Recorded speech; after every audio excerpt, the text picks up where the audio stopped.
seja bem-vindo. Hoje vamos falar do despedimento coletivo. Se pensa em demitir 10 pessoas no mesmo mês, é necessário seguir os passos. Caso não, o Ministério do Trabalho anula e manda reintegrar os 10 trabalhadores com os salários retroativos. Despedimento coletivo tem regra própria, sim. É diferente de demissão de 10 colaboradores por justa causa. Quando é que o despedimento é coletivo? A empresa justifica o despedimento coletivo por motivos de mercado, estruturais, tecnológicos e econômicos. Pelo menos 5 trabalhadores em empresas até 50, 2 trabalhadores pelo menos numa empresa com 10 trabalhadores. É importante se demitir 9 numa empresa com 100 trabalhadores em 3 meses. Não é coletivo. E se demitir 10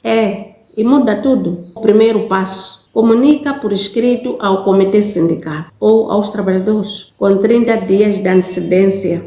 O que vem na carta? Motivo econômico, número de trabalhadores, categoria, critério de seleção e prazos previstos. É necessário que haja um prazo para tal. O passo 2, fase de consultas. O gestor de recursos humanos é obrigado a sentar com o sindicato e negociar. A verdade é que podem existir alternativas para evitar despedimento por redução da jornada, por exemplo, suspensão temporária, férias coletivas ou retreinamento. O terceiro passo: comunicar ao Ministério do Trabalho com cópia do documento que usou na negociação, no mínimo de 30 dias antes do primeiro despedimento. Em quarto lugar, esse passo é o mais ignorado pelo gestor de recursos humanos. É preciso usar um critério de seleção objetivo. A lei aceita menor antiguidade,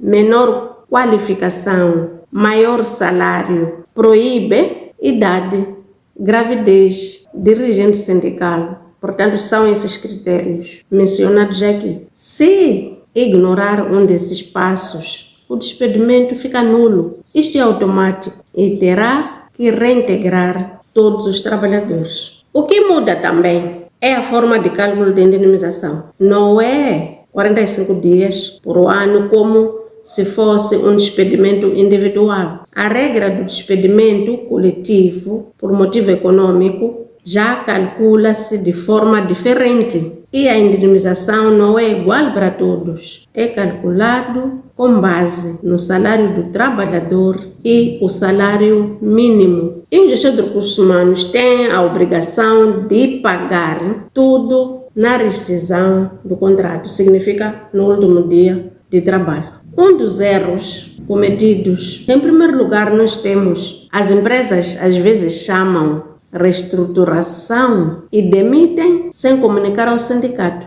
E o juiz descobre logo que não se tratava desse motivo. O erro 2, usar critério menor. Produtividade sem avaliação documentada não serve esse motivo. O erro 3, demitir uma mulher grávida ou uma mãe com licença de maternidade, um trabalhador doente com atestado médico. Isso anula o processo. O Ministério do Trabalho obriga a reintegrar e pagar todos os salários em atraso. E aí sai uma conta de milhões de meticais. Antes de demitir, é necessário consultar a Lei do Trabalho. Se este vídeo foi útil, deixe seu comentário, se inscreva no canal, ative o sininho para não perder os próximos conteúdos. Eu te vejo lá.